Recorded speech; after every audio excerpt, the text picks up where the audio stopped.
Irmãos e irmãs, graça e paz, quero nessa quinta-feira compartilhar com você uma breve palavra para a nossa meditação, para que a gente possa ser nutrido também no dia de hoje. Então, convido você a abrir a sua Bíblia, o Evangelho de Jesus, segundo o evangelista Lucas, capítulo de número 5, versículo de número 37. Lucas, capítulo de número 5, versículo de número 37. Enquanto você procura, eu quero orar. Senhor, obrigado por esse tempo de ajuntamento, obrigado pela Tua presença em nosso meio, porque podemos ouvir a Tua palavra, mesmo que não estejamos no templo, nesse culto de quinta-feira. Tua palavra será lançada, anunciada, possamos absorvê-la e colocá-la em prática para a honra e glória do Teu nome.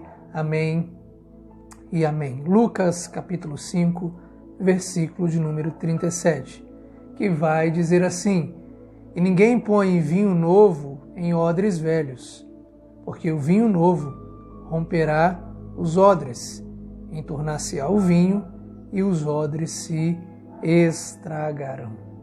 Amém.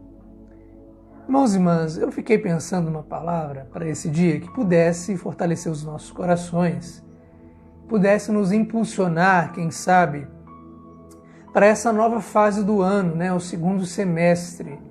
A gente não sabe se essa pandemia ela vai terminar, a gente não sabe se vai continuar, se vai ter uma redução, mas a gente deve pensar que a nossa vida vai continuar.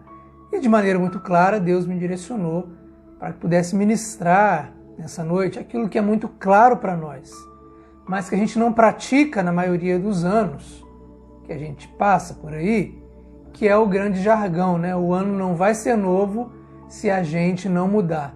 Então, essa nova fase que a gente está passando, esse ano de 2020, todas essas lições da pandemia, elas não vão trazer nenhum sentido para nós se a gente não aprender com elas e não mudarmos. Então, esse texto eu acho que se encaixa muito bem no contexto que a gente está vivendo. O texto que a gente acabou de ler é muito interessante porque aqui Jesus está na casa de um cobrador de impostos, que é o Levi, que fica tão impactado com a virada que a vida dele teve, depois que Jesus o chamou para segui-lo, que ele faz uma confraternização e agora ele vai chamar um monte de gente que andava junto com ele, o pessoal que andava no grupo dele. O Levi, que era corrupto, foi tão impactado que agora ele está começando uma nova fase na vida dele e ele faz um grande banquete para isso. Esse acontecimento chamou tanta atenção do pessoal de fora, principalmente daqueles que se diziam crentes, mas na verdade não eram os fariseus, os religiosos, os inflexíveis, os que tinham a panelinha, um grupinho fechado, que agora estão incomodados com a postura de Jesus. Um homem muito santo agora está sentado ali junto com Levi e Mateus, e mais um monte de pecadores. Nesse cenário de inflexibilidade dos fariseus, percebam, eles faziam parte do mesmo grupo que Jesus agora está sentado. Mas eles não estão acreditando naquilo que estão vendo. Eles não estão acreditando que o Levi Mateus está deixando a vida velha dele, está abrindo a mente dele para viver uma vida totalmente nova em Jesus. Então esses homens questionam a Jesus: como pode o Senhor e os seus amigos comer com esses pecadores? E eles ficam enchendo Jesus de perguntas. E Jesus então conta uma história para tentar mostrar para eles que Jesus não está preocupado quem é a pessoa, ou quem era até poucas horas atrás, no caso de Mateus. E é exatamente o texto que a gente leu, onde ele fala: ninguém coloca vinho novo em odres velhos. Porque se fizer isso, o vinho novo rebentará a vasilha, vai se derramar e a vasilha se estragará.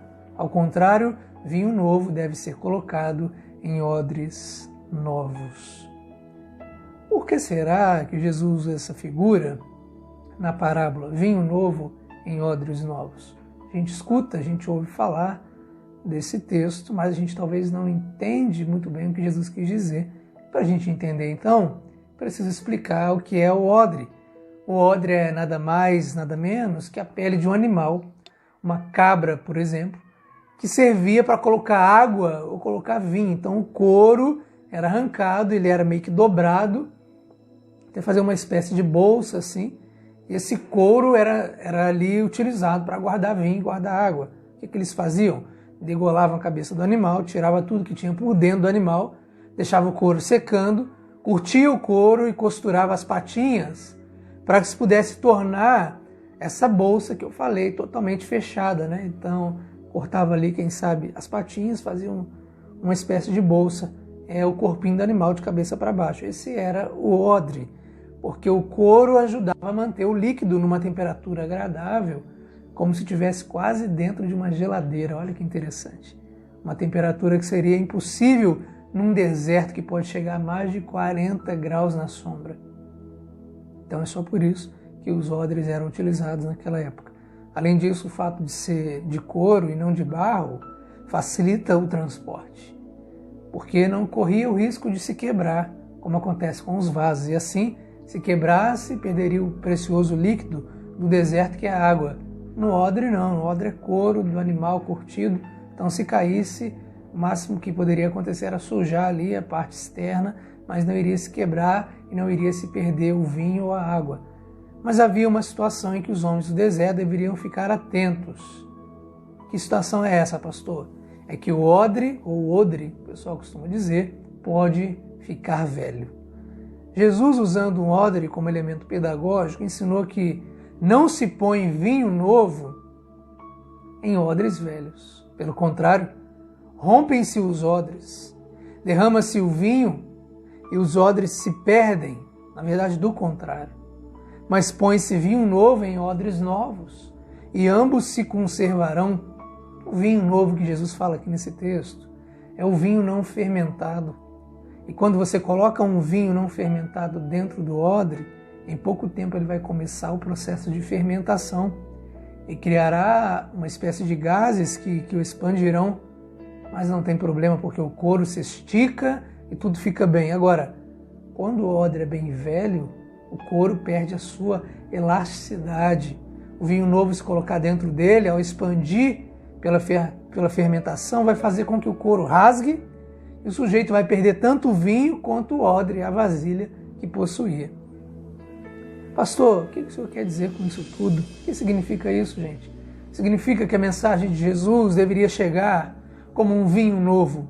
E muitas vezes até chegava como um vinho novo, só que infelizmente chegava para as engessadas tradições dos fariseus. E por causa disso, a mensagem nova de Cristo provocava uma grande ruptura de conceitos, de ideia, de pensamentos no judaísmo. É que está acontecendo aqui no texto, os fariseus fechados estão com dificuldades para compreender o que Jesus acabou de fazer com Mateus. E Jesus está pegando o vinho velho, que era Mateus, e o transformando em vinho novo. E não é à toa que ele escreveu um dos relatos do Evangelho. Ou seja, Jesus aqui vem ensinar que se você não tiver uma mente aberta e renovada, jamais poderá entender as coisas do Espírito Santo, porque a Bíblia pode acreditar em muitas instâncias a uma complexa quebra de paradigmas. Imagine só um livro que te orienta você a não odiar. Que loucura! Não adulterar, não buscar em primeiro lugar os seus próprios interesses. Um livro que te pede para renunciar ao teu eu. Um livro que te pede para entregar sua vida a Deus. Algo, convenhamos, completamente na contramão de muitos slogans atuais. Foi só por isso que Paulo, em outras palavras, pregou mesmo aos romanos. Portanto, irmãos, rogo-lhes, pelas misericórdias de Deus, que se ofereçam em sacrifício vivo, santo e agradável, que é o vosso culto racional. Não tem a mesma forma que o mundo tem, quer dizer, mas transformai-vos pela renovação da vossa mente, para que experimenteis qual seja a boa, perfeita e agradável vontade do Senhor. Aleluia! Em outras palavras, devemos ter acima de tudo uma mente aberta, mas cuidado, não tão aberta a ponto do cérebro cair para fora dela, da cabeça, e não poder pensar mais. Tem que ter a mente aberta, mas não tão aberta a ponto do cérebro se desprender daqui, sabe, e você não poder pensar mais. A gente pode pensar, Deus te deu um cérebro, Deus te deu uma mente para você raciocinar, então entenda isso. Hoje em dia, o que mais nós temos visto por aí são os slogans. Ano novo, ano da prosperidade, ano do renovo, ano da vitória, não sei mais o que. Ninguém esperava o ano da pandemia. Nada contra esses slogans motivadores, nada contra isso. Isso é fé, mas e a prática? E as mudanças de postura? Se nós não mudarmos a nossa mentalidade, pode vir pandemia para nos ensinar ou não, que não venha nunca mais, mas a gente não vai aprender nada. Seja no ano de 2020, 2021, que já vai chegar, porque vai voar esse segundo semestre.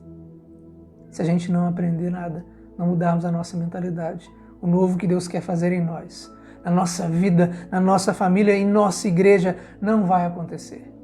Virão mais anos e anos falando da igreja aqui, na Vila Tiradentes, quem sabe mais 60 anos por aí, 59, né? Não sei. Da mesma maneira, pessoas da mesma maneira, mas eu não quero acreditar nisso. Eu quero acreditar que em nome de Jesus, eu creio, a partir de hoje, deste novo tempo que a gente está vivendo, deste novo ciclo, de hoje para o restante do ano, o Senhor encherá de vinho novo, os odres novos em cada um de nós. Quando tudo normalizar e a gente puder voltar para o templo, que a gente possa aprender a amar mais, a perdoar mais, a sermos uma igreja melhor. Segundo a mente humana, o vinho, quanto mais velho, melhor, não é verdade? Mas na mente de Deus, o vinho novo é o melhor. O vinho que acabou de ser transformado era melhor do que os outros, porque Deus faz nova todas as coisas. É o Deus cujas misericórdias se renovam a cada manhã. É aquele que nos faz novas criaturas. Enfim, Deus é um Deus de coisas novas. O vinho novo, uma vez conservado, está no versículo 38 e 39, torna-se um vinho tão bom que ninguém vai querer outro vinho. O vinho novo tem que ser sempre novo. Deus não vai colocar vinho novo em odres velhos. Deus não vai colocar vinho novo a menos que haja odres novos. Senão será um desperdício em todos os aspectos. Tanto o odre como o vinho vão se estragar. Boas visões já se estragaram porque os odres eram velhos. Quero terminar dizendo que a minha oração nesta noite, nesse dia, nesse mês de julho, é que a gente possa romper com os nossos paradigmas, mesmo em meio a uma pandemia, uma circunstância difícil, que a gente possa romper com os nossos achismos, que a gente possa romper com a nossa religiosidade em buscar a Deus só na igreja, na hora do culto, porque agora está todo mundo querendo ir para o templo, mas antes ninguém estava preocupado muito com isso, que a gente possa romper com essa religiosidade e aprender a depender de Deus, colocar Ele na frente e deixar Ele renovar a nossa alma, o nosso corpo, a nossa mente dia após dia, para que Ele possa sempre derramar do vinho novo dEle sobre nós, que não somos velhos, mas somos odres totalmente renovados. Quero terminar então lendo o texto de 2 Coríntios, capítulo de número 3, versículo de 1 a 6. 2 Coríntios, capítulo de número 3, versículos de 1 a 6, que é o direcionamento da Igreja Metodista no Rio de Janeiro para o ano de 2020, o ano do pacto. Que pacto é esse? 2 Coríntios, capítulo 3, versículos de 1 a 6.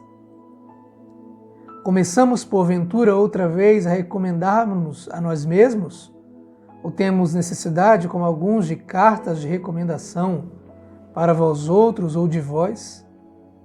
Paulo vai dizer, vós sois a nossa carta, escrita em nosso coração, conhecida e lida por todos os homens, estando já manifestos como carta de Cristo, produzida pelo nosso ministério, escrita não com tinta, mas pelo Espírito do Deus vivente, não em tábuas de pedra, mas em tábuas de carne, isto é, nos corações. E é por intermédio de Cristo que temos tal confiança em Deus, Não que por nós mesmos sejamos capazes de pensar alguma coisa, como se partisse de nós. Pelo contrário, a nossa suficiência vem de Deus, o qual nos habilitou para sermos ministros de uma nova aliança, de um novo pacto, não da letra, mas do Espírito, porque a letra mata, mas o Espírito vivifica. Louvado seja o nome do Senhor. Que nessa noite, então, sejamos odres novos para receber o vinho novo de Deus em nossa vida, em nosso coração, na nossa vida profissional, na nossa vida conjugal, na nossa família. Que você possa ter a mente renovada, o coração renovado, e você vai ser sempre um odre novo, uma vasilha nova, sempre sendo ali renovada, para que Deus possa depositar vinho novo, encher a mim e a você cada vez mais, para que possamos receber mais e mais dele, hoje, para sempre. Amém. Feche teus olhos. Obrigado, Jesus, por esse tempo de culto, de palavra. Senhor, ouvimos a Tua palavra e agora eu quero Te pedir, ajuda-nos, ó Deus. Senhor, não queremos ser a mesma pessoa a vida inteira. Não queremos ter a síndrome de Gabriela, eu nasci assim, eu cresci assim, vou morrer assim. Não, Senhor. Acabamos de ouvir a Tua palavra que o Senhor quer colocar vinho novo em odres novos, não vinho novo em odres velhos, porque senão os odres velhos não suportarão o vinho novo.